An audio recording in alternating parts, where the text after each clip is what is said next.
In today's video, we're going to show you how to connect USB flash drive to iPhone. So this is just pretty much a screenshot of the Apple Store accessory section.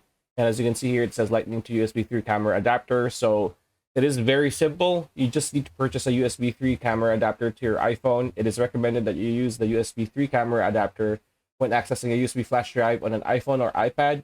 They do cost a bit. They're around $40 US.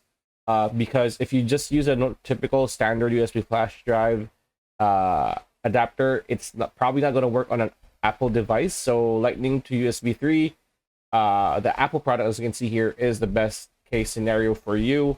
You just, as you can see here on the tip, you just connect this to your iPhone or iPad, and then you just insert the USB stick, the USB flash drive stick, on the square over here, and you're all sorted out. And that's pretty much it. That's the video. Hope you liked it. Like, comment, share, subscribe, ring that bell icon. See you on the next one.